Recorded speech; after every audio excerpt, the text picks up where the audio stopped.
चलो स्टार्ट कर रहे हैं चैप्टर, ठीक है ना। बेसिक जो चैप्टर स्टार्ट करने से पहले हेरिडिटी और एवोल्यूशन चैप्टर है। एवोल्यूशन वाला पार्ट आपका आ नहीं रहा है, डिलीटेड है काफी टाइम से, 3-4 साल हो गए। सिर्फ करना क्या है, हेरिडिटी वाला पार्ट करना है। तो शुरुआत करते हैं, हेरिडिटी का मतलब क्या है। जो ट्रेड्स आपके पेरेंट्स से नेक्स्ट जनरेशन में आपको मिलते चले जा रहे हैं, ठीक है, जो भी गुण आपको अपने पेरेंट्स से, पूर्वजों से आपके अंदर आते गए, वो सारे क्या है, हेरिडिटी फैक्टर्स हैं, वो हेरिडिटी है। तो बेसिकली हेरिडिटी का मतलब क्या है, हेरिडिटी का मतलब है ट्रांसफर ऑफ ट्रेड्स आपके पेरेंट्स से, ग्रैंड पेरेंट्स से आपके नेक्स्ट जनरेशन के अंदर। जनरेशन को हम यहाँ पे कैसे पढ़ेंगे, आपके पास पेरेंट जनरेशन है, उसके बाद जो नेक्स्ट जनरेशन होगी वो आपकी F1 जनरेशन होगी, उसके बाद जो नेक्स्ट जनरेशन होगी वो क्या होगी, आपकी F2 होगी। जैसे आपके पेरेंट्स हैं, उनकी आप कौन सी जनरेशन हो गए, F1 हो गए, और आपके जो होंगे ऑफस्प्रिंग्स वो क्या हो जाएंगे, उनकी F2 जनरेशन हो जाएगी। ऑफस्प्रिंग्स को प्रोजेनी भी बोलते हैं, क्या बोलते हैं, प्रोजेनी। तो पेरेंट्स का पता चल गया क्या होते हैं, ठीक है। प्रोजेनी मतलब ऑफस्प्रिंग्स हो गए आपके, ठीक है। और F1 और F2 कौन सी जनरेशन हो गई, जो पेरेंट्स के बाद जो पहली जनरेशन है वो कौन सी होगी, F1 जनरेशन, और उसकी जो नेक्स्ट जनरेशन होगी वो होगी F2 जनरेशन। ये बेसिक चीजें क्लियर है यहाँ पे, ठीक है। फिर इसके बाद जीनोटाइप एंड फिनोटाइप। जीनोटाइप क्या है, फिनोटाइप क्या है। जीनोटाइप बेसिकली जीन्स के अरेंजमेंट है। अब बार बार जीन्स आ रहा है, डीएनए आ रहा है, क्रोमोसोम आ रहा है, तो पहले ये चीज समझ लेते हैं कि है क्या चीज। सेल के अंदर आपने पढ़ा होगा एक न्यूक्लियस होता है ना, और न्यूक्लियस के अंदर क्या चीज होती है, डीएनए। न्यूक्लियस में होता है डीएनए। किस फॉर्म के अंदर होता है, आपने देखा होगा, 9th क्लास में पढ़ा होगा, ऐसे उलझा उलझा सा रहता है वो, है ना, थ्रेड लाइक स्ट्रक्चर के फॉर्म में रहता है। इसको हम बोलते हैं क्या, क्रोमैटिन फाइबर। इसको क्या बोलते हैं, क्रोमैटिन फाइबर। तो क्रोमैटिन जो आपका डीएनए है न्यूक्लियस के अंदर, वो किस फॉर्म के अंदर है, क्रोमैटिन फाइबर की फॉर्म में। यानी एक तरह से जैसे कि मैगी की बॉल समझ लो, नूडल्स की बॉल, ठीक है, उलझा हुआ है सारा पूछ के अंदर, ठीक है। तो ये हो गया आपका क्रोमैटिन फाइबर। ये बना किस चीज से, डीएनए से। मान लो इसका मैं एक एक स्ट्रैंड सीधा कर दूं, अरे बॉल में सारी नूडल्स में सीधी सीधी कर दूं, तो क्या है, वो पूरा आपका क्या है, सारा डीएनए है वो सारा आपका, ठीक है ना। तो ये डीएनए आपका इसके अंदर होता है इस फॉर्म में, किस फॉर्म में, क्रोमैटिन फाइबर की फॉर्म में। अब जीन्स क्या बला है, जीन्स क्या होते हैं। जीन्स में जैसे कि ये आपका क्रोमैटिन फाइबर था, हम इसको सीधा कर लेते हैं, ठीक है। ये आपका क्रोमैटिन फाइबर था, ये सीधा हो गया। अब मान लेते हैं यहाँ से लेके यहाँ तक एक कोडिंग है, किसके लिए, स्किन के लिए, स्किन के कलर के लिए मान लेते हैं। और यहाँ से लेके यहाँ तक कोडिंग होगी हेयर कलर के लिए। फिर ये कोडिंग होगी आपकी वॉइस के लिए, आइज के लिए, ठीक है। तो पर्टिकुलर सेगमेंट्स है, ठीक है ना। इसके अंदर डीएनए के अंदर पर्टिकुलर सेगमेंट्स है, छोटे छोटे सेगमेंट्स, वो एक पर्टिकुलर चीज के लिए क्या कर रहे हैं, कोड कर रहे हैं। किसके लिए, पर्टिकुलर चीज के लिए कोड कर रहे हैं। तो genes are the segment of DNA that code for something. क्या है, genes are the segment of DNA that codes for something, ठीक है। किसी एक ट्रेट के लिए वो कोड कर रहे हैं, ठीक है। फिर उसके बाद अगर इसको वाइस वर्सा भी बोल सकते हैं कि जब सेगमेंट जुड़ते हैं, जीन्स आपस में कंबाइन होंगे तो क्या बन जाएगा, पूरा डीएनए का स्ट्रैंड बन जाएगा आपका, ठीक है ना। यहाँ तक क्लियर है, जीन्स क्या होते हैं, डीएनए क्या होते हैं, क्रोमैटिन फाइबर क्या। अब क्रोमोसोम क्या चीज है, ये क्रोमैटिन फाइबर है आपका, ठीक है। During the time of mitosis and meiosis, 9th class में सुना होगा, सुना है ना, मायोसिस माइटोसिस। देखो दो टाइप के सेल्स हैं पूरी बॉडी के अंदर, एक होते हैं आपके सोमैटिक सेल्स और एक होते हैं आपके जर्म सेल्स, ठीक है। जर्म सेल्स और सोमैटिक सेल्स। हाँ, जो जर्म सेल्स हो गए आपके स्पर्म्स और एग हो गए, और सोमैटिक सेल्स जो पूरी बॉडी में आपके सारे सेल्स हैं। तो जो सोमैटिक सेल्स होते हैं, यानी पूरी बॉडी में हर जगह सेल्स हैं, उसमें क्या होती है, आपकी माइटोसिस होती है। जैसे स्किन के सेल्स हैं, मैंने ऐसे किए, शेड हो गए, ठीक है, डेड हो गए। तो अब यहाँ पे जो नए सेल्स बनेंगे बिल्कुल सेम बनेंगे वो, ठीक है। तो उसके अंदर जो नंबर ऑफ क्रोमोसोम्स जो है, सुन लो, नंबर ऑफ क्रोमोसोम्स जो है सोमैटिक सेल्स में क्या रहता है, सेम रहता है। उसमें क्या हो रही है, सोमैटिक सेल्स के अंदर माइटोसिस। और माइटोसिस में नंबर ऑफ क्रोमोसोम्स क्या रहता है, सेम रहता है। मेयोसिस होती है आपके इसमें जर्म सेल के अंदर, जैसे स्पर्म में और एग में, जिसमें जो आपके क्रोमोसोम्स के नंबर होते हैं वो क्या हो जाते हैं, हाफ हो जाते हैं। जैसे स्पर्म में 23 होते हैं, पेयर नहीं, कितने होते हैं, सिर्फ 23, और एग में कितने होते हैं, 23। तो इनके अंदर ये जो सेल्स है, इनके अंदर क्या होती है, मेयोसिस होती है। ये चीज समझ आई। मेयोसिस किसमें हो रहा है, जर्म सेल्स के अंदर, माइटोसिस सोमैटिक सेल्स के अंदर। माइटोसिस के अंदर नंबर ऑफ क्रोमोसोम्स क्या होते हैं, सेम होते हैं, और मेयोसिस में नंबर ऑफ क्रोमोसोम्स क्या हो जाते हैं, हाफ हो जाते हैं। यहाँ तक कोई दिक्कत, ठीक है। तो अब होता क्या है, क्रोमोसोम्स हम थे, ये जो क्रोमैटिन फाइबर है, चाहे आपका प्रोसेस है माइटोसिस का, चाहे आपका प्रोसेस है मेयोसिस का, इस केस के अंदर ये कंडेंस होना स्टार्ट हो जाते हैं। और जब ये कंडेंस होते हैं तो इस टाइप की शेप ले लेते हैं। ये जो शेप ले लिया इन्होंने, स्पिंडल फाइबर की शेप इन्होंने जो ले लिया, इसी को हम क्या बोलते हैं, क्रोमोसोम्स। तो बेसिकली जो क्रोमोसोम्स है वो एक तरह से हम बोल सकते हैं कि क्रोमैटिन फाइबर की क्या है, कंडेंस फॉर्म। ये भी किससे बना है, ये सारे चीज क्या है, इसमें जो पर्पल लाइनिंग दे रही हो क्या है, सारा डीएनए ही है ये आपका। तो डीएनए की अरेंजमेंट का तरीका है, ऐसे अरेंज कर रखा है बिल्कुल नूडल्स की तरह। ये क्या बन गया आपका, chromatin fibre. During the time of mitosis और मेयोसिस अपने आप को थोड़ा सही से अरेंज कर लेंगे तो क्या बन गया आपके क्रोमोसोम्स बन गए। ह्यूमंस में कितने क्रोमोसोम्स हैं? 23 पेयर यानी 46, ठीक है ना, क्लियर है यहाँ तक? ठीक है, तो हमारे पास पेरेंट्स का पता चल गया, प्रोजेनी हमें पता चल गया होता है, जीन्स हो गया, डीएनए हो गया, क्रोमोसोम्स हो गया, क्रोमैटिन फाइबर हो गया। जीनोटाइप और फिनोटाइप आ जाते हैं। तो जीनोटाइप क्या है? जीनोटाइप बहुत जगह यूज होगा, यहाँ पे फिनोटाइप बहुत जगह यूज होगा। जीनोटाइप है बेसिकली जीन्स की अरेंजमेंट, कि किस तरीके से हमने जीन्स को अरेंज कर रखा है। आप अगर ये देखो तो क्रोमोसोम से पेयर के अंदर है, ठीक है ना, तो हम जीन्स को भी इस तरीके से लिखते हैं। कैसे? जैसे फॉर एग्जांपल हम हाइट का जीन्स लेते हैं, तो हाइट का जीन्स जो नॉर्मली बुक में दे रखा है वो टी लेटर से दे रखा है। तो एक हो गया आपका कैपिटल टी और एक हो गया आपका स्मॉल टी। एक ऐसे लिख सकते हैं, कैपिटल टी लिख सकते हैं, या फिर स्मॉल टी और स्मॉल टी लिख सकते हैं। अब इनका मतलब क्या है? ये जो है ये पूरा एक पेयर है जीन का, ये भी आपका एक जीन है, ये भी आपका एक जीन है। जो सिंगल इंडिविजुअल है, इसको क्या बोलेंगे हम? अलील। क्या बोलेंगे? अलील। ये हो गया आपका। तो सिंगल इंडिविजुअल क्या है आपका? अलील। और पेयर में एग्जिस्ट करेंगे आपके जीन्स। यहाँ तक कोई दिक्कत? क्लियर है यहाँ तक? ठीक है। अब अगर सेम लेटर है, लेटर का क्या रोल है बाद में देखते हैं। अगर सेम लेटर है, जैसे कैपिटल टी और कैपिटल टी दोनों सेम है, ठीक है, तो ये क्या हो गया? होमोजाइगस। स्मॉल टी और स्मॉल टी तो क्या हो गया ये आपका? होमो। स्मॉल टी है ना, दोनों सेम है, तो वो भी होमो हो गया। लेकिन एक कैपिटल और एक स्मॉल है, तो क्या हो गया? हेटेरोजाइगस। तो क्या बोलेंगे यहाँ पे? टर्म्स क्या यूज करेंगे हम? होमोजाइगस या फिर हेटेरोजाइगस। तो होमो का मतलब दोनों सेम होने चाहिए। अगर दोनों कैपिटल हैं, या तो दोनों कैपिटल टी होंगे या फिर दोनों स्मॉल टी होंगे। एक कैपिटल एक स्मॉल हो जाएगा तो क्या हो जाएगा? वो हेटेरोजाइगस। यहाँ तक क्लियर है? अब कैपिटल का मतलब क्या है? जो कैपिटल लेटर से हम रिप्रेजेंट करते हैं, तो कैपिटल लेटर जो है रिप्रेजेंट करता है डोमिनेंट ट्रेट को। किसको करता है? डोमिनेंट को। और जो स्मॉल वाला है वो किसको करेगा? रिसेसिव को। कैपिटल वाला किसको करेगा? डोमिनेंट को। और स्मॉल वाला रिसेसिव को। अब ये क्या चीज है डोमिनेंट और रिसेसिव? हाँ, डोमिनेंट नाम से वैसे क्लियर है, जो डोमिनेंट है यानी डोमिनेंट जो ट्रेट होता है वो आपका एक्सप्रेसिव होता है। फॉर एग्जांपल मान लेते हैं जैसे कि एक बंदा है, ठीक है, उसके पेरेंट्स एक थे बिल्कुल ब्राउन और एक थे बिल्कुल व्हाइट, ठीक है, और मान के चलते हैं डोमिनेंट क्या था? व्हाइट था। तो ऑफस्प्रिंग जो आएगा उसका, वो क्या आएगा? उसका स्किन कलर व्हाइट आएगा। ऑफस्प्रिंग क्या आएगा?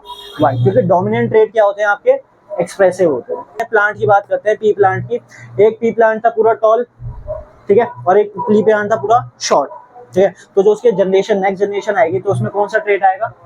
टॉल, क्योंकि डोमिनेंट क्या है? टॉल है आपका। समझ आई बात?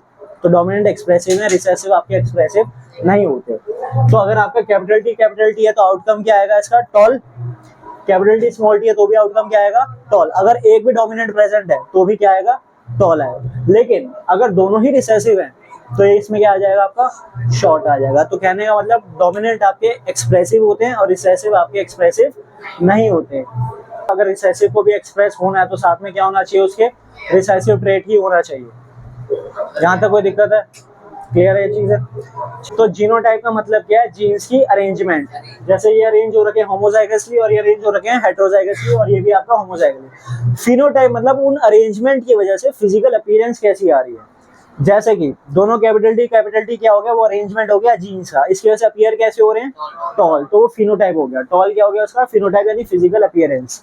एक कैपिटल टी एक स्मॉल टी, ये क्या हो गया? जीनोटाइप हो गया। अपीयरेंस क्या है? टॉल। तो वो क्या हो गया? फिनोटाइप हो गया। दोनों स्मॉल टी क्या है? जीनोटाइप है, लेकिन अपीयरेंस क्या है? शॉर्ट। तो वो क्या हो गया? उसका फिनोटाइप हो गया। बात समझ आई? तो जीनोटाइप सिंपली बोले तो जीन्स की अरेंजमेंट, और फिनोटाइप बोले तो फिजिकल अपीयरेंस उन जीन्स की अरेंजमेंट की वजह से। यहाँ तक क्लियर है ये सारी टर्म्स? ठीक है। फिर एलील हो गया। देख लो कोई टर्म रह गई है तो कुछ पूछना है इसमें से तो। होमो हेटेरो बेटा, अगर दोनों सेम है अल्फाबेट, कैपिटल है होमो, दोनों स्मॉल है तो होमो, एक कैपिटल और एक स्मॉल है तो वो हो जाएगा हेटेरोजाइगस। सेकंड वाला सर, हाँ, क्रोमोसोम्स का कंटेंट मतलब chromosomes during the time of cell, जब आपका क्या कहते हैं cell division, during the time of cell division आपके क्रोमोसोम्स बनेंगे। होते क्रोमैटिन फाइबर के अंदर है डीएनए, ये है डीएनए का स्ट्रैंड ही। हाँ, ये प्रोजेनी यार, ऑफस्प्रिंग्स थोड़ा टेक्निकल टर्म हो गया। ऑफस्प्रिंग्स का पहले मतलब ये बेबी बोलो, फिर उसको ऑफस्प्रिंग कर दो, फिर उसका प्रोजेनी, थोड़ा और साइंटिफिक टर्म हो गया। एलील बेटा इंडिविजुअल पेयर, इंडिविजुअल जो आपका है ना, ये एक कैपिटल टी एक स्मॉल टी, तो इसके एलील्स क्या है? एक कैपिटल टी वाला सेपरेट एलील हो गया, एक स्मॉल टी वाला सेपरेट एलील हो गया। अब दोनों रिसेसिव है ना, तो अगर दोनों रिसेसिव हैं तो अपीयरेंस जो है वो शॉर्ट आएगी। अगर एक भी कैपिटल होगा तो वो डोमिनेंट बन जाएगा, तो एक्सप्रेसिव जो होगा वो डोमिनेंट होगा आपका।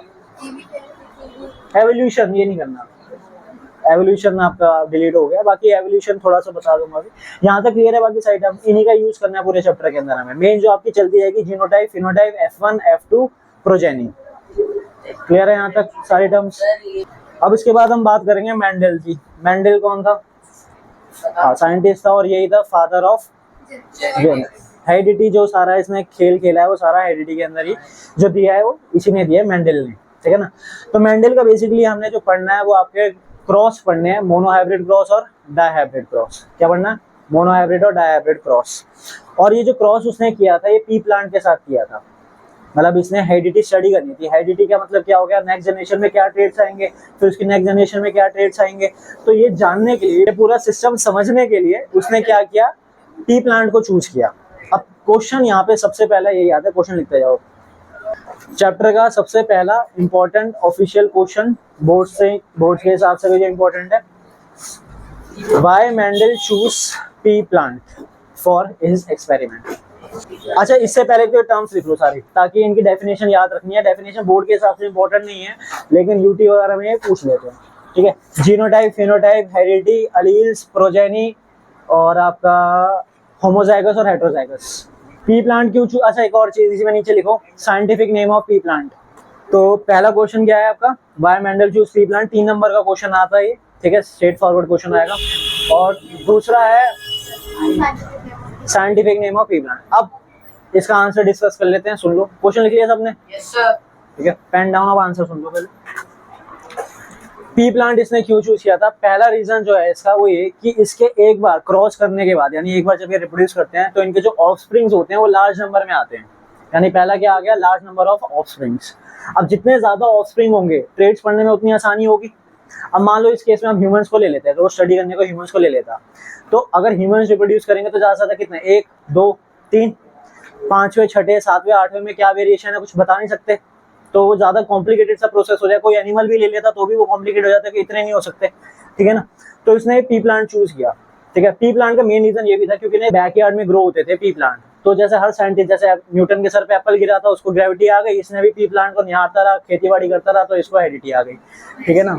लेकिन ये बताना नहीं है, हमें बताना है साइंटिफिकली के हिसाब से। तो साइंटिफिकली क्या है पहला रीजन कि उसके जो नंबर ऑफ प्रोजेनी है, नंबर ऑफ ऑफस्प्रिंग क्या है, एक बार में ज्यादा आते हैं, यानी ज्यादा आएंगे उससे फायदा क्या। हर एक लाइन में क्वेश्चन मिल जाता है कि इसका एडवांटेज क्या है, तो इसकी एडवांटेज क्या है, टू स्टडी हेरिडिटी बेटर, सब में ये लगाना। दूसरा सेल्फ पॉलिनेशन। सेल्फ पॉलिनेशन पढ़ा था रिप्रो में, क्या होता है? किसने नहीं पढ़ा सेल्फ और क्रॉस के बारे में? नहीं सुना?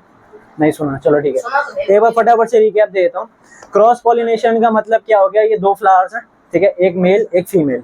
यहाँ से मेल से पॉलन उड़ता हुआ आया, फीमेल के पास आया, और ये क्या हो गया, पॉलिनेशन हो गई यहाँ पे, और फिर उसका फर्टिलाइजेशन हो जाएगी और आपका फ्रूट बन जाएगा। तो एक प्लांट से दूसरे प्लांट तक आया, यानी एक फ्लावर जो दूसरे प्लांट में है, तो ये क्या हो गया, क्रॉस हो गया।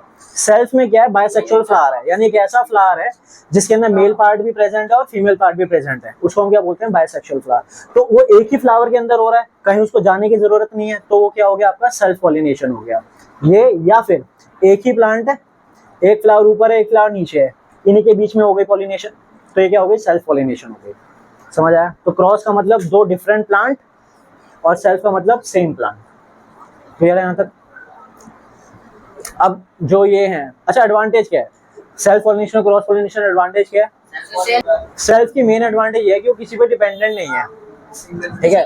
अब मान लो रिप्रोड्यूस अगर करने का टाइम है तो रिप्रोड्यूस करेगा, तो वेट करेगा कि पॉलन आएगा, उसके बाद वो रिप्रोड्यूस होगा। लेकिन सेल्फ में क्या है, उसके बाद मेल पार्ट एंथर भी प्रेजेंट है, उसके बाद कार्पेल भी प्रेजेंट है, आपस में ये फ्यूज कर लेंगे, फटाफट से रिप्रोड्यूस हो जाएंगे। और जितनी जल्दी रिप्रोड्यूस करेंगे उतनी जल्दी इनके क्या आएंगे, ऑफस्प्रिंग आएंगे। तो पी प्लांट का सीन क्या है, पी प्लांट क्या कर रहा है, सेल्फ पॉलिनेट कर रहा है। अब अगर वो सेल्फ पॉलिनेट कर रहा है, यानी जो ऑफस्प्रिंग्स आएंगे वो क्या होंगे, जल्दी जल्दी आएंगे। तो जितना जल्दी ऑफस्प्रिंग्स आएंगे उतनी जल्दी उसको क्या होगा, नेक्स्ट जनरेशन के ट्रेड्स देखने में आसानी होगी। बात समझ आई? और लाइफ स्पैन क्या है, छोटा है। तीसरा पॉइंट क्या है, लाइफ स्पैन जो इनका छोटा होता है। अब ह्यूमंस का ले लो, मान लो, बता रहा हूँ, ह्यूमंस का लेते हैं, मान लो, या कोई और एनिमल का ले लो, 10-12 साल तक वो जी रहा है, उसके ऑफस्प्रिंग आए वो 10-12 साल, फिर उसके ऑफस्प्रिंग आए, तो इसमें लंबा टाइम जा रहा है। अब पी प्लांट में क्या है, लाइफ स्पैन छोटा सा है, यानी वो एक ड्यूरेशन के अंदर बहुत सारे ऑफस्प्रिंग्स को ऑब्जर्व कर सकता है वो। हाँ, है कि नहीं? अगर वो ह्यूमन को लेगा तो अपनी लाइफ टाइम में कितनी जनरेशन देख लेगा वो? 2, ज़्यादा से ज़्यादा 3 जनरेशन देख लेगा वो। लेकिन अगर वो पी प्लांट लेता है जो क्या कर रहे हैं, तो सेल्फ पॉलिनेट कर रहे हैं और उसके उनका लाइफ स्पैन भी छोटा है, तो नंबर ऑफ प्रोजेनी क्या आएंगे उनके पास, ज़्यादा आती जाएंगी, ऑफस्प्रिंग्स क्या होंगे, जनरेशन ज़्यादा आती जाएगी। तो वो ऑब्जर्व जो है वो और अच्छे से कर पाएगा ट्रेड्स को, क्योंकि हेरिडिटी पढ़ने के लिए मेन चीज़ क्या देखनी है कि नेक्स्ट जनरेशन में क्या आ रहा है। 2 पेरेंट्स से इनको फ्यूज कराया तो नेक्स्ट जनरेशन में क्या आ रहा है, फिर उसको फ्यूज कराया तो नेक्स्ट जनरेशन में क्या है, हमें नेक्स्ट जनरेशन के बारे में पढ़ना है ना हेरिडिटी में। तो पी प्लांट इसलिए उसने चूज किया जो सबसे कन्वीनियंट और सबसे बेस्ट था। समझ आया? नंबर ऑफ ऑफस्प्रिंग ज़्यादा है, ठीक है, बस हो गया। सेल्फ पॉलिनेटिंग है, और तीसरा क्या है, लाइफ स्पैन छोटा है। एक और जो इम्पोर्टेंट है वो पहले वाले पॉइंट से रिप्लेस कर सकते हैं कि वेरिएशन ज़्यादा देखने को मिलती हैं।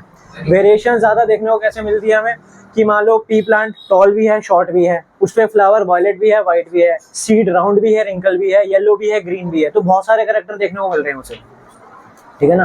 तो वेरिएशन उसमें ज़्यादा देखने को मिलती है एक बार में, ठीक है। तो 4 पॉइंट्स हो गए, समझ आ गई बात, क्लियर है यहाँ तक? ठीक है। उसके बाद सेकंड क्वेश्चन था कि साइंटिफिक नेम क्या है पी प्लांट का, तो क्या नाम है उसका, पाइसम सैटिवम। हैरी पॉटर के मंत्र जैसा लगता है, पाइसम सैटिवम लैटिन वर्ड है तो टी प्रोनाउंस नहीं करते, टी को ता बोलते हैं, तो सैटिवम। अब यहाँ से मेन चैप्टर स्टार्ट होता है, ठीक है। यहाँ तक क्लियर है? पक्का इसमें कुछ पूछना तो वो बताओ, मैं दोबारा बता दूं, क्योंकि इसका क्रॉस है और वो थोड़ा दिमाग घुमा देता है, तो इसमें अगर बेसिक में कोई दिक्कत है तो बताओ। पक्का नहीं है? ठीक है, टर्म्स हो गई क्लियर। जीनोटाइप है आपके जीन्स की अरेंजमेंट, जीन्स की अरेंजमेंट की वजह से जो फिजिकल फॉर्म निकल कर आई है वो क्या आपका फिनोटाइप है। पेरेंट्स हो गए यानी मेन जनरेशन, उनकी नेक्स्ट जनरेशन क्या होगी F1, उसके नेक्स्ट होगी F2। F की फुल फॉर्म होती है फाइलल, FILAL, क्या बोलते हैं, फाइलल 1 जनरेशन, फाइलल 2 जनरेशन। फिर उसके बाद प्रोजेनी यानी ऑफस्प्रिंग हो गए आपके। फिर उसके बाद जीन्स, जीन्स क्या है आपके, हेरिडिटी यूनिट्स, ठीक है ना, यानी सेगमेंट ऑफ डीएनए जो किसी पर्टिकुलर चीज के लिए कोड कर रहे हैं। डीएनए में क्या है, सारी जेनेटिक इन्फॉर्मेशन होती है आपकी, हाँ। और ये डीएनए कहाँ पे मिलता है आपको, न्यूक्लियस के अंदर मिलता है। डीएनए की फुल फॉर्म क्या है, डीऑक्सी राइबोन्यूक्लिक एसिड। यहाँ तक कोई दिक्कत? अब जैसे कैपिटल टी अली बता रहा हूँ, ये आपका जो है जीन है पूरा, ठीक है ना, जिसमें ये एक जो पेयर है, सिंगल पेयर, ये आपका एक अलील है, ये आपका एक अलील है। अलील यानी सिंगल यूनिट हो गई आपकी, ठीक है ना। अगर मैं बोलता हूँ कि होमोजाइगस पेयर है जीन्स का, तो इसका मतलब क्या है, दोनों अलील क्या है, सेम है, या तो दोनों कैपिटल टी होंगे या दोनों ही स्मॉल टी होंगे। अगर मैं बोलता हूँ हेट्रोजाइगस है, तो इसका मतलब क्या होगा, एक कैपिटल और एक स्मॉल। और ये ध्यान रखना, पहले हमेशा कैपिटल लिखते हैं, स्मॉल वाला बाद में आता है। यहाँ तक कोई दिक्कत? ठीक है। पी प्लांट का साइंटिफिक नेम क्या हो गया, पाइसम सैटिवम हो गया, ठीक है। पी प्लांट क्यों चूज किया था उसने,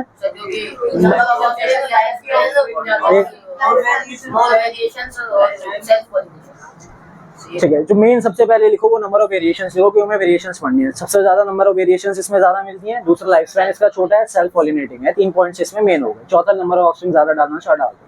3 नंबर का क्वेश्चन आता है, इंपॉर्टेंट। क्लियर है यहाँ तक? अब इसके बाद इसने क्या किया था, पी प्लांट को चूज किया था और पी प्लांट के साथ क्रॉस करवाया था, ठीक है। अब जब पी प्लांट को क्रॉस कराया तो उसने 2 तरीके, हम 2 टाइप के क्रॉस पढ़ेंगे, एक मोनो हाइब्रिड और एक dihybrid. Monohybrid, mono मतलब एक, यानी एक ही करेक्टर को हम क्या करेंगे, क्रॉस करके देखेंगे। समझ रहे हो? मोनो हाइब्रिड का मतलब एक करेक्टर के बारे में पढ़ेंगे, डाई हाइब्रिड का मतलब, डाई मतलब 2, यानी 2 करेक्टर के बारे में पढ़ेंगे।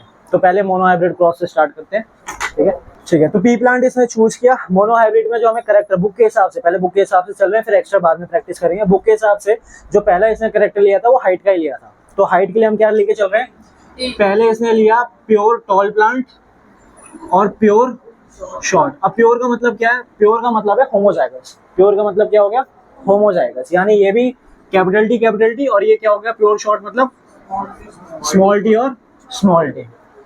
प्योर का मतलब क्या हो गया, होमोजाइगस, ठीक है। तो यानी दोनों कैपिटल टी और दोनों ही स्मॉल टी। तो ये हो गया इसके क्या, पेरेंट्स।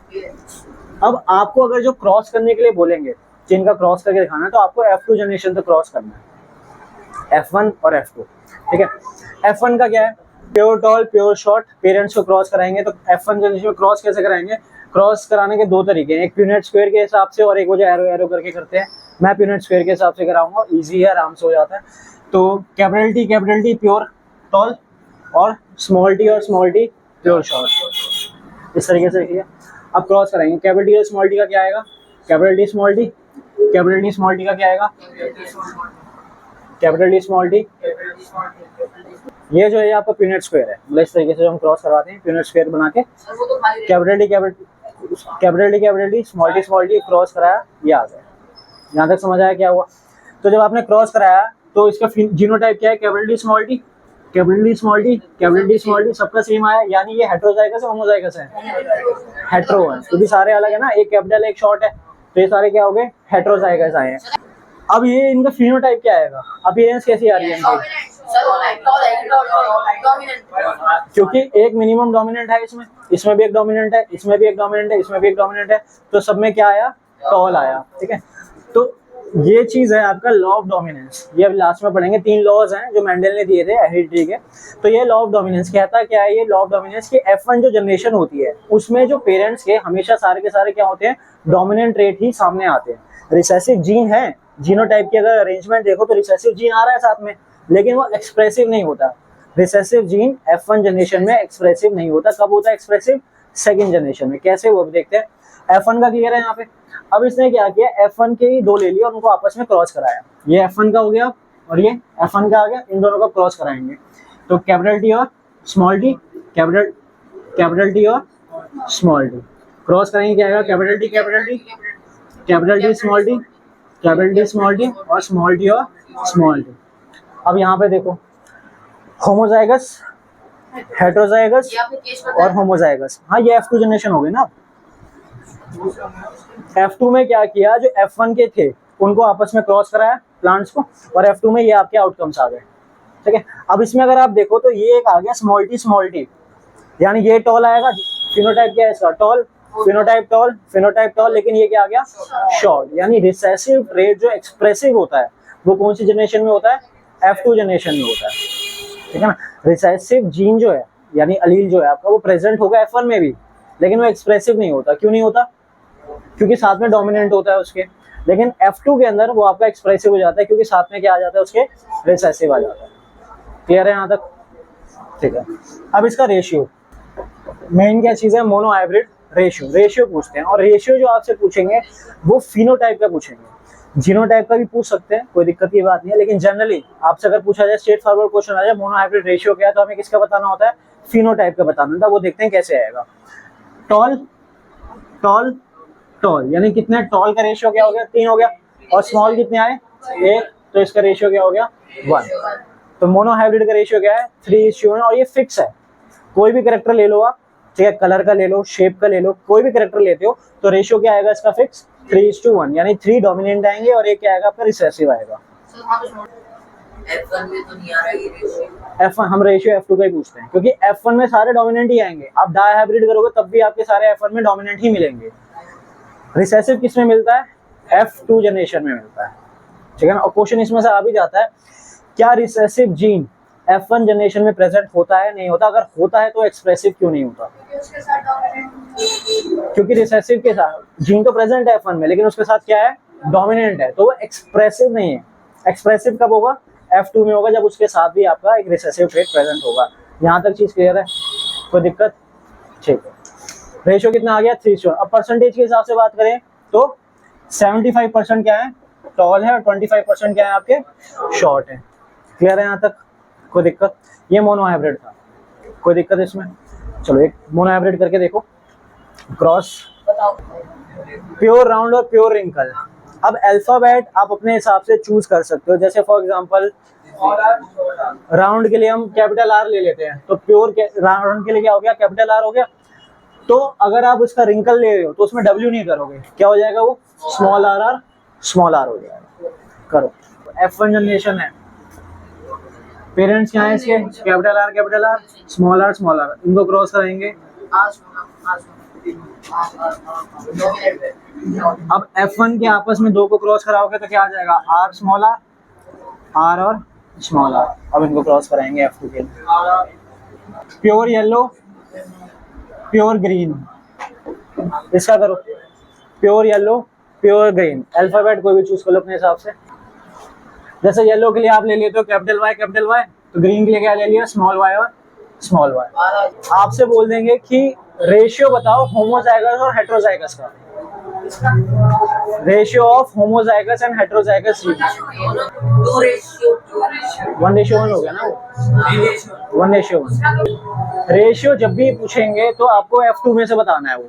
अब F2 में अगर आप देखो, अब क्या पूछ लिया, हेटेरोजाइगस और होमोजाइगस का। ये आपका होमोजाइगस है और ये भी आपका होमोजाइगस है। कितने हो गए होमोजाइगस? 2। और ये दोनों क्या है आपके? हेटेरोजाइगस। तो ये क्या हो गया? 2। 2:2 यानी 1:1 का इसका रेशियो। आप बात समझ आई? अगर आपसे पूछ रहे हैं जीनोटाइप रेशियो क्या है, तो जीनोटाइप कैसे निकालेंगे? नहीं, जीनोटाइप रेशियो ये जीन क्या है? आर और आर। क्या ऐसा कोई और है इस पे पेयर? 1 लिख दिया। कैपिटल आर स्मॉल आर ऐसे कितने हैं? 2। फिर स्मॉल आर कितने हैं? तो ये क्या हो गया इसका जीनोटाइप रेशियो। ये सेम रहेगा 1:2:1। मोनो हाइब्रिड का क्या रहेगा? ये फिक्स रहेगा। अब इसके बाद हम करने वाले हैं डायबिकॉस। और जो एग्जाम में जितने भी क्वेश्चन आते हैं डीटी के क्रॉस के, वो सारे इसी में से ही आते हैं, ठीक है ना। क्रॉस के डायरेक्ट क्वेश्चन कम आते हैं, जो जीनोटाइप फिनोटाइप है और उससे रिलेटेड क्वेश्चन ज्यादा आते हैं। तो पहले क्रॉस समझ लो होगा कैसे। डायहाइब्रिड का मतलब क्या है? दो ट्रेड्स को हम साथ में लेके चलेंगे। जो सबसे पहले है वो है आपका राउंड येलो रिंकल ग्रीन। यानी एक हो गया आपका शेप और एक हो गया आपका कलर। एक क्या है? शेप, एक कलर। यानी 2 कैरेक्टर साथ में लेके चल रहे हैं। पहले क्या लिया था? सिर्फ हाइट वाला लिया था। फिर सेकंड केस में सिर्फ शेप वाला लिया। थर्ड केस में सिर्फ कलर वाला लिया। अब 2 साथ में लेके चल रहे हैं। कौन सा? शेप और colour. Clear? Pure round yellow, pure wrinkle green. Pure का मतलब क्या हो गया? अब इसको लिखेंगे कैसे? लिखने का तरीका देख लो कि वो सेम रहेगा। नहीं, capital R capital Y capital Y. Round का एक साथ, येलो का एक साथ, ठीक है। प्योर ये है small r small y small y. यहाँ तक कोई दिक्कत? यहाँ तक कोई दिक्कत? क्लियर है यहाँ तक कैसे लिखा है? ठीक है ना। अब इसकी ये हो गए पेरेंट्स। अब इसका हम क्या कराएंगे? F1 क्रॉस कराएंगे। अब क्रॉस कैसे कराएंगे? पहले शेप को देख लेते हैं, राउंड और रिंकल। जैसे पहले केस में किया था सेम वही करेंगे। R R small r. यहाँ तक कोई दिक्कत? साथ में क्या लेना है हमें? कलर भी लेना है। तो कलर का प्योर वाला प्योर के साथ लिखा जाएगा कैपिटल वाई स्मॉल वाई। यहाँ तक समझ आई बात? पक्का? तुम्हें क्लियर है यहाँ तक? ये जो लिखने का ये ही तरीका है जहाँ पे बच्चे कंफ्यूज होते हैं, जहाँ गलती करोगे तुम लोग भी। तो 2 कैरेक्टर अगर आपके पास हैं, ठीक है, तो दोनों को हमें साथ में लेके चलना है। अब लिखने का तरीका दिमाग में कैसे बिठाओ? जैसे पहले शेप आ गया तो शेप के लिख लिए पहले कैपिटल आर स्मॉल आर। साथ में क्या है? कलर है। तो कलर का डोमिनेंट के साथ डोमिनेंट, रिसेसिव के साथ रिसेसिव। ये अरेंज कर दिया आपने। अब इनको क्रॉस कराते हैं, ठीक है। Capital R capital Y small y ऐसे नहीं लिखना। राउंड का एक साथ, येलो का एक साथ, राउंड का एक साथ, येलो का एक साथ। समझ आई बात? ये पहले। अब इसमें भी क्या है? सारे फिनोटाइप क्या है सबका? राउंड और येलो। हमें क्या बताना है? फिनोटाइप बताना है, यानी अपीयर कैसे हो रहे हैं वो। तो अपीयर कैसे हो रहे हैं? राउंड और येलो। क्लियर है? क्योंकि एक सब में क्या है? डोमिनेंट है, राउंड का भी और येलो का भी। तो F1 में सारे अगेन क्या है? डोमिनेंट है आपके। अब F2 को क्रॉस करेंगे। F2 के लिए हमने क्या चूज कर लिया? इन्हीं को आपस में क्रॉस कराएंगे, ठीक है। सर आप ही कट करते हो ना वैसे, इसमें से थोड़ा बहुत नहीं वाला बात कट करते हैं। ये आपका F1 जनरेशन आ गई थी। इनको हमें क्रॉस कराना है। अब क्रॉस जब हम कराएंगे तो कुछ कॉम्बिनेशंस बनाएंगे हम पहले। वो कॉम्बिनेशन कैसे बनेंगे? ध्यान रखो। पहला क्या है? राउंड है आपका, ठीक है। हमें क्या चाहिए? शेप के साथ कलर चाहिए। तो शेप के साथ कलर के क्या क्या पॉसिबल कॉम्बिनेशन हो सकते हैं? राउंड के साथ क्या आएगा? येलो। और राउंड के साथ क्या आ सकता है? ग्रीन। शेप और कलर का कॉम्बिनेशन हो गया। यहाँ तक कोई दिक्कत? राउंड के साथ एक बार येलो और राउंड के साथ एक बार ग्रीन। और तो कोई कॉम्बिनेशन नहीं हो सकता राउंड के साथ कलर का। अब रिंकल की बारी। रिंकल के साथ येलो और रिंकल के साथ ग्रीन। सारे कॉम्बिनेशन हो गए। इसके अलावा कोई कॉम्बिनेशन बन सकता है? तो ये आपका कैपिटल आर मतलब राउंड के साथ येलो, राउंड के साथ ग्रीन, रिंकल के साथ येलो और रिंकल के साथ ग्रीन। क्लियर है यहाँ तक? अब जो सीक्वेंस यहाँ पे लिखा है सेम सीक्वेंस आपका यहाँ पे होना चाहिए। ऑर्डर सेम होना चाहिए वरना गलती हो जाएगी। तो पहले क्या है आपका? Capital R capital Y. फिर क्या है आपका? कैपिटल आर स्मॉल वाई इधर। फिर आपके पास है स्मॉल आर कैपिटल वाई और फिर आपके पास स्मॉल आर स्मॉल वाई। ये चीज समझ आई क्या हुआ यहाँ तक? जो ये सीक्वेंस आ गई पहले, जो सीक्वेंस में लिखा है वही आपको वर्टिकली लिखना है, इसी ऑर्डर में। कोई दिक्कत? क्रॉस कर दो।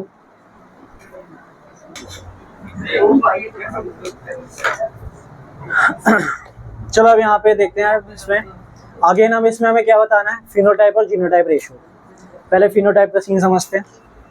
अब देखो हमारे पास क्या क्या कैरेक्टर्स है, कॉम्बिनेशन क्या बनाए थे हमने, राउंड येलो और राउंड ग्रीन, फिर उसके बाद रिंकल येलो और रिंकल ग्रीन। अब हमें बताना है कि ये इनके फिनोटाइप कितने कितने आए हैं, ठीक है ना, कि राउंड येलो कितने हैं, रिंकल ग्रीन कितने हैं, ठीक है। तो पहले हम बात करते हैं राउंड येलो की, ठीक है, जिससे पूछूंगा वही बताएगा। राउंड येलो आपको बताना है। अब राउंड येलो अगर बताना है तो दिमाग में क्या रखना है, मिनिमम एक कैपिटल आर और मिनिमम एक कैपिटल वाई होना चाहिए, ठीक है ना। तो बेटा आप बताइए तृप्ति, ये है, ठीक है। फिर उसके बाद नेक्स्ट है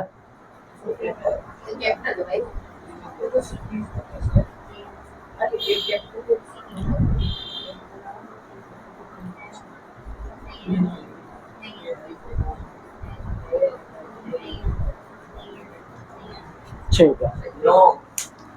तो कितने आए आउटकम आपके पास, 1 2 3 4 5 6 7 8 9, यानी राउंड येलो कितने आए आपके पास, 9 आ गए, ठीक है। अब बारी है राउंड ग्रीन की। अब राउंड ग्रीन के लिए हमें क्या देखना है, राउंड के लिए मिनिमम एक कैपिटल आर होना चाहिए और ग्रीन के लिए दोनों ही शॉर्ट वाई होने चाहिए, स्मॉल वाई होने चाहिए, ठीक है।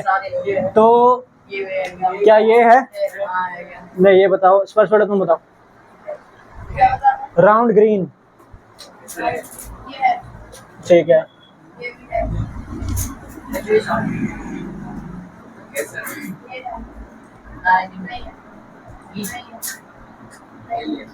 कितने आए इसके, अब इसके बाद हमें बताना है रिंकल येलो। अब रिंकल येलो के लिए क्या होना चाहिए, रिंकल मतलब दोनों ही स्मॉल आर होना चाहिए, येलो के लिए मिनिमम एक कैपिटल येलो होना चाहिए। बेटा देवेश बताओ। ये है, ठीक है, ये है रिंकल येलो।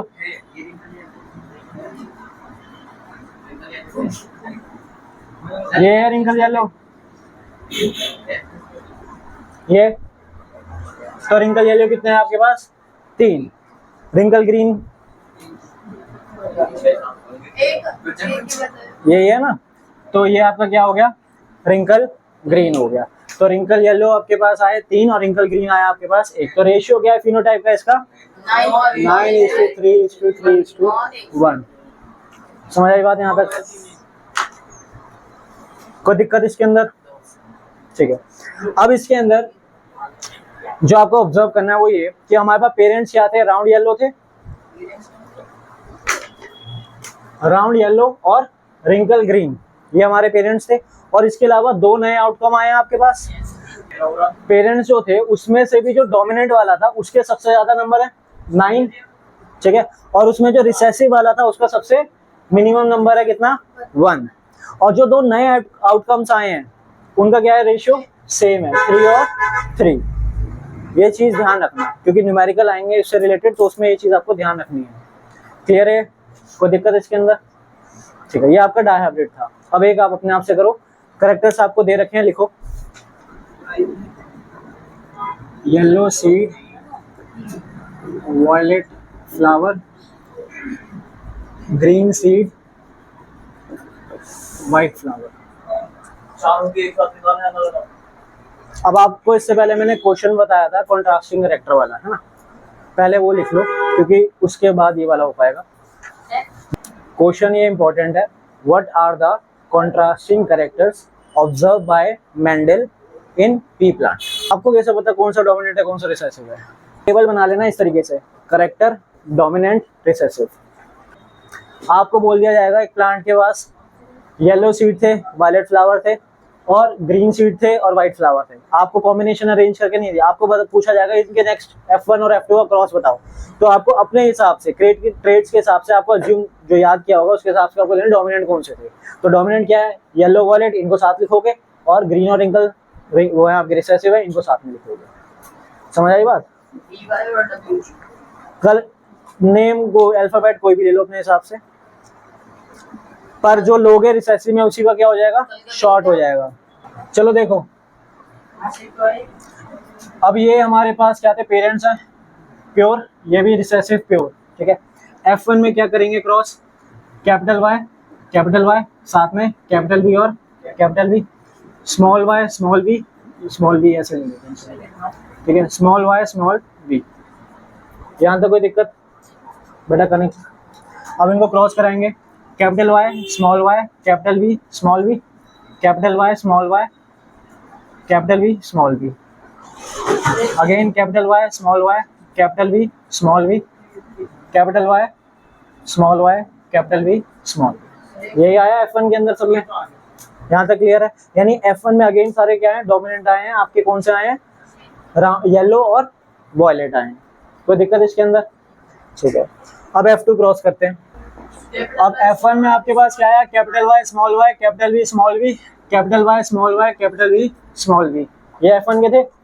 अब कॉम्बिनेशन बनाना है, सबसे पहले काम क्या है, कॉम्बिनेशन बनाना। आपके पास है कैपिटल वाई के साथ क्या क्या कॉम्बिनेशन है, कैपिटल बी का, और कैपिटल वाई के साथ क्या कॉम्बिनेशन है, स्मॉल बी का, यहाँ तक कोई दिक्कत। फिर उसके बाद आपके पास है स्मॉल वाई के साथ क्या आएगा, कैपिटल बी, और स्मॉल वाई के साथ क्या आएगा, स्मॉल बी। यानी एक बार क्या हो गया, येलो वॉयलेट, येलो और वाइट, ठीक है ना बेटा। रिसेसिव के लिए ना वाइट, अगर जैसे आपने वॉयलेट के लिए कैपिटल बी चूज कर लिया है, तो रिसेसिव के लिए उसका छोटा लेटर चूज करेंगे, ठीक है ना, नया लेटर नहीं लेंगे।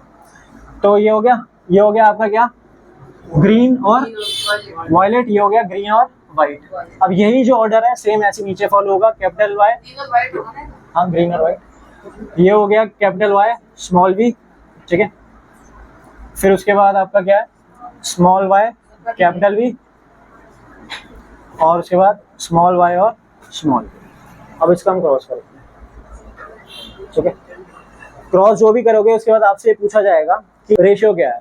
यानी आपके पास देवेश तुम बताना, इसके अंदर ग्रीन और वॉयलेट कितने आएंगे, ग्रीन और वॉयलेट, और बाकी सब ये करो, ग्रीन और वॉयलेट के जीनोटाइप लिख के दिखाओ, ग्रीन और वॉयलेट के जीनोटाइप लिख के दिखाओ।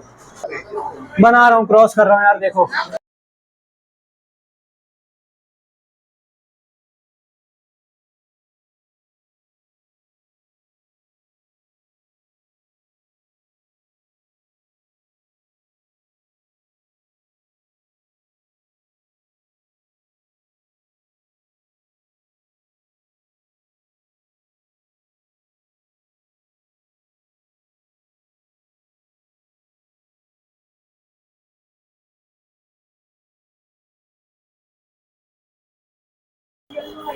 कि आपको बताना है ग्रीन और वॉयलेट, ठीक है, कितने होंगे।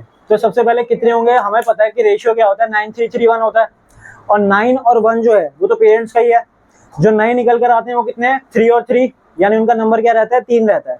तो हमारे पास येलो और वॉयलेट था, और ग्रीन और वाइट था, या पेरेंट्स क्या हमारे पास येलो और वॉयलेट डोमिनेंट है, तो जो डोमिनेंट पेरेंट है उसका सबसे ज्यादा नंबर होता है, ये है 9।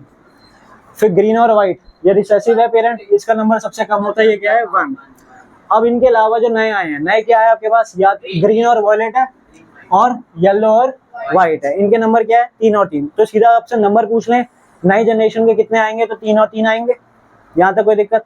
अब इनके जीनोटाइप यानी इनके जीन्स के अरेंजमेंट क्या क्या है, तो हमें चाहिए ग्रीन और वॉयलेट, ठीक है। ग्रीन का मतलब क्या होना चाहिए, दोनों वाई क्या होने चाहिए, स्मॉल होने चाहिए। ग्रीन का मतलब दोनों वाई स्मॉल होने चाहिए।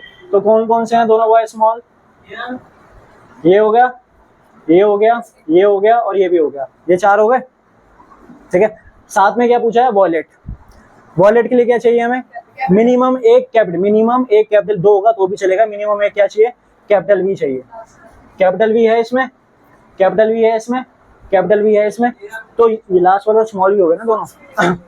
तो अब आपको जो जीनोटाइप बताने हैं वो आप क्या बताओगे, क्या क्या जीनोटाइप है इसके, small y capital B small y capital B small y capital B small b. ये आपके इसके क्या आ गए, जीनोटाइप आ गए, ये अलग से लिख के दिखाने पड़ेंगे, ठीक है। मान लो आपके पास ये टोटल जो आउटकम आए हैं 1600 आए हैं, 1600 टोटल आउटकम आए हैं। तो आपको इसमें बताना है कि येलो और वाइट के नंबर कितने हैं? येलो और वाइट के नंबर कितने हैं? ये काम करो, सबके नंबर निकाल के दिखाओ, कितने कितने नंबर में आए हैं सारे, टोटल कितने हैं? कितने 1600। 1600 हाँ। टोटल रेशियो क्या है? 9331, यानी टोटल कितना हो गया? अगर कॉमन रेशियो एक्स ले लो तो 9x + 3x + 3x + x = 1600, यानी 16 = 1600, तो x कितने हो गया? 100। तो पहले वाला 900 हो गया, दूसरा वाला 300 हो गया, फिर 300 हो गया, लास्ट वाला 100 हो गया। परसेंटेज वाले से नहीं सकता। तो न्यूमेरिकल इस टाइप के आ जाएंगे, आपको किसी का भी एक का नंबर दे देंगे, ठीक है ना, और बाकी सबके आपको आइडेंटिफाई करने होंगे।